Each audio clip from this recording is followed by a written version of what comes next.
Hello, this is CK7 again with another commentary for Disney vs. Non-Disney Films Part 2, this time on Round 5. Let us begin. Our first fight is the Quarrymen from Gargoyles versus Galvatron, which occurs 6 months before the events that's happening right now. After the downfall of Mach, the Quarrymen decide to rid of the supercomputer and make sure that Mach never tries to summon the demon again. But unfortunately, that's where they run into Galvatron, who's still locked away.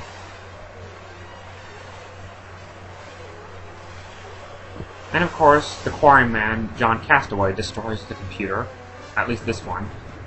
At first I was kind of confused how Mach still had his other computer though, but I guess he has more than one computer, like the one in his limousine and there was that other one, I forgot where it was, but yeah. And this is how Galvatron turned back into Megatron. Although I noticed instead of the old Transformers, you're using the newer animated Transformers instead. Probably because it's got better animation than the other one.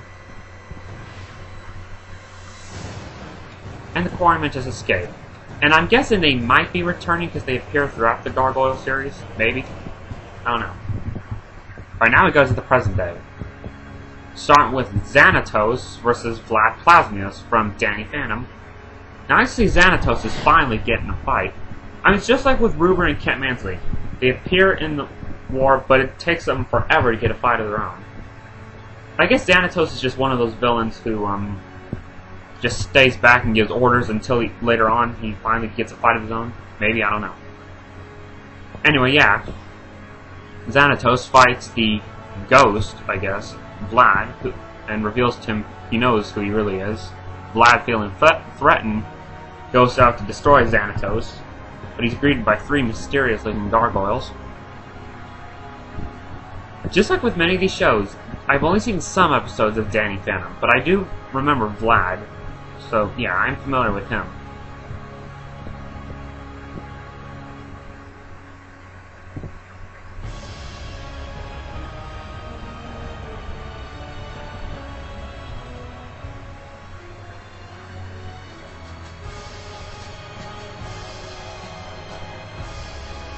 Not much else to say about this fight, really. That really sticks out.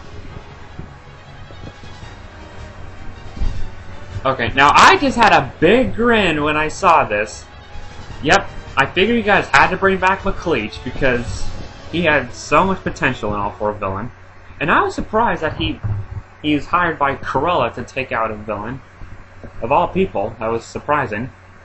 But it's a good surprise. I mean, it was, like I said, it's really good to see McLeach back in the fight. I figured you'd have to bring him back because, I mean, between him and Clayton, it would be believable for him to survive his downfall with the waterfall. But I bet it was really hard to find him a good opponent because, like you mentioned in the commentary, you were thinking about using Tyranno from The Land Before Time 7, the Stone of Cold Fire, or you could have used the leader of the Lizardmen from Heavy Metal 2000. But nope. You decide to use Major Blood from G.I. Joe, which makes sense because they both drive awesome vehicles, although I think I like McLeach's vehicle better. Even though, like I said, I don't like poachers and all because I'm an animal person, but you know, as a Disney villain, that's a different story. Like I mentioned before, McLeach just seems like such an underrated Disney villain. He just doesn't get as much attention as other villains.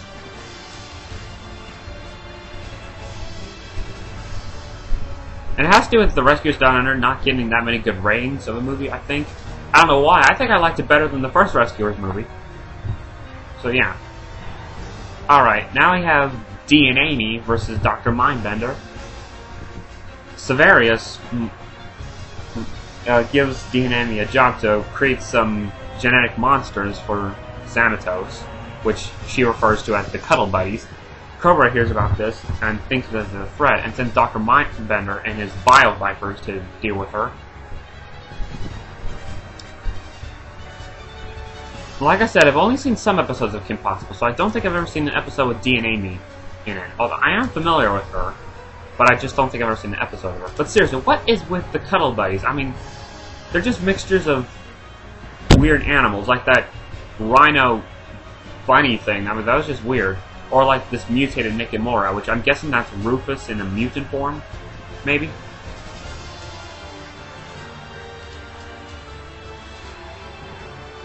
Yeah, it was pretty obvious that Dr. Mindbender would win this fight with his Bio Vipers.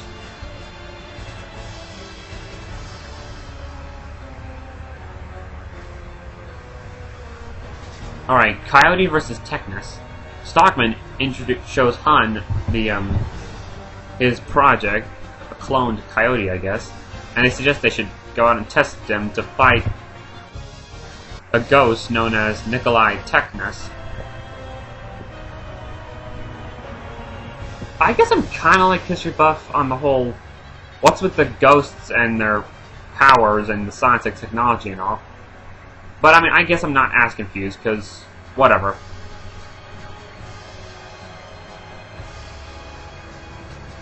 So yeah. Technus seems like a pretty cool villain though. Alright, Queen Narissa from Disenchanted versus Valmont. Valmont and the gang are out to look for the next talisman, which is hidden by Queen Narissa, which I'm actually really glad you're finally using her. Even though I've only seen parts of Enchanted, I've never seen the whole movie. From what I hear is that it's supposed to be a really good movie.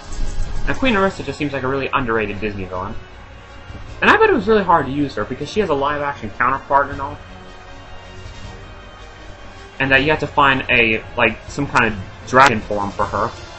And of all the different animated forms you could choose, you had to choose Eradicus from Yin Yang Yo. Just like with many people, I was a bit disappointed at that. I was hoping for, someone more intimidating, I guess. You know, you could have used the T-Rex from Fantasia, maybe. But, I guess you chose Eradicus because the editing just works out, I guess. I don't know. And Yin Yang Yo, I'm pretty sure it's not a Disney show because it came on Jetix. Maybe, I don't know. And Valmont actually wins. I hope to see more of Narissa later on in this series. Now we have the Battle of Atlantica, which is basically Ursula, Evil Manta, and Marina Del Rey against Skeletor, Merman, Evelyn, Beastman, Trapjaw, Tri-klops, Clawful, and Whiplash. I believe that's all their names. So yeah, Evelyn gives them the ability to breathe underwater, and they go out to fight Ursula and her faction.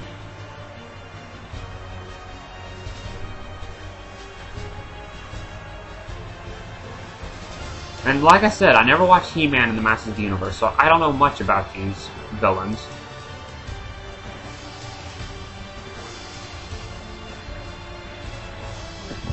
And seriously, what is with the electric eels that Marina Del Rey had? This is another nitpick I have. Real electric eels don't look anything like that, and they're not that big. And above all, they live in the Amazon River of South America. Just thought I'd bring that up. And believe it or not, electric eels are not eels at all. They're more related to catfish. So yeah. Many movies and TV shows tend to make that kind of mistake. So yeah. Anyway, as we just saw, Marina Del Rey is now out, and so is Evil Manta. I'm just wondering though, are you going to be bringing back those two eventually? Because I think they may have some more footage left. Especially for Evil Manta, because I've noticed in every fight he's been involved with, he loses. So yeah. Not much else to say about this fight. Other than it was pretty epic, and it was pretty awesome. And really well edited. Like right there. And finally, Skeletor comes into play.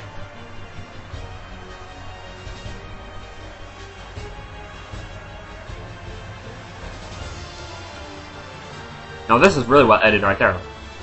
Where the rock just cracks into Skeletor. That only just made him mad though.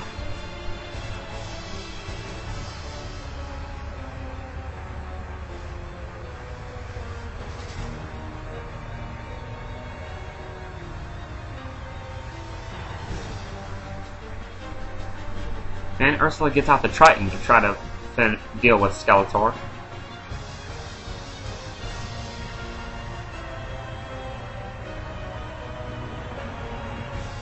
And the Triton actually breaks. That I did not see coming. The Triton that she'd been fighting over with Morgana and Messina in the last war is now broken. And Skeletor is now ruler of Atlantica. That's one city down, and who knows how many more he has left. In the final fight, Queen Grimhild versus Ramesses. So yeah, this reveals that Maleficent was the one that brought back the evil queen.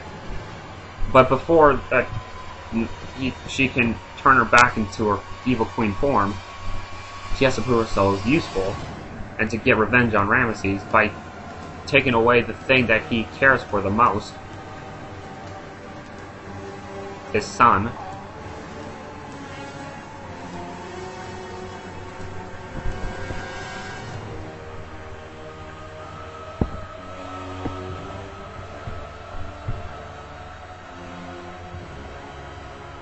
And the evil queen actually wins a fight. Even though it wasn't really a fight, it was just a way to get revenge on Ramesses, I guess. And Kent Mansley notices this. You know that one scene from the Prince of Egypt I thought was kind of sad, because, I mean, I know that's from the story of Moses and all, but it was still sad.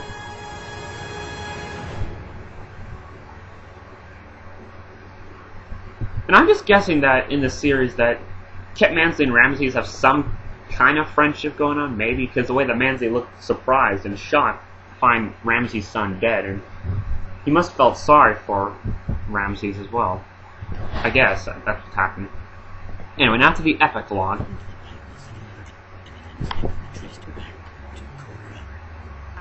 Well, Cobra is worried that Mindbender revealed the Bile Vipers too soon, and Baroness gets rid of them.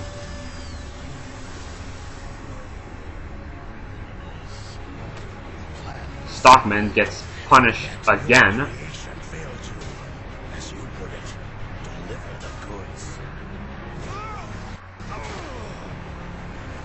And he loses another body part. Where are you taking me? Take your hands off me! I made you! I am your creator! And now, Merman now has a mysterious crystal, and Marine Del Rey is captured. Firelord Ozai plans to attack world areas, I guess. But I'm actually kind of excited for this plot line with the Fire Nation, even though I hardly watched Avatar: The Last Airbender. But yeah, Ursula meets up with Maleficent's faction and joins them. Yeah, that like that. I'm just wondering, how does she crawl all the way to Forbidden Mountains?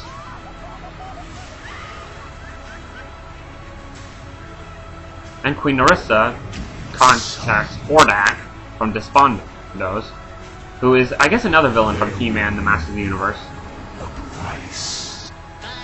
Mechanicles and Abbas Maul are now rulers of Agrabah. And there shall be a great cry in all of Egypt, such as never has been or ever will be again. Ramesses goes down the pyramid and meets up with Mom Ra from Thundercats.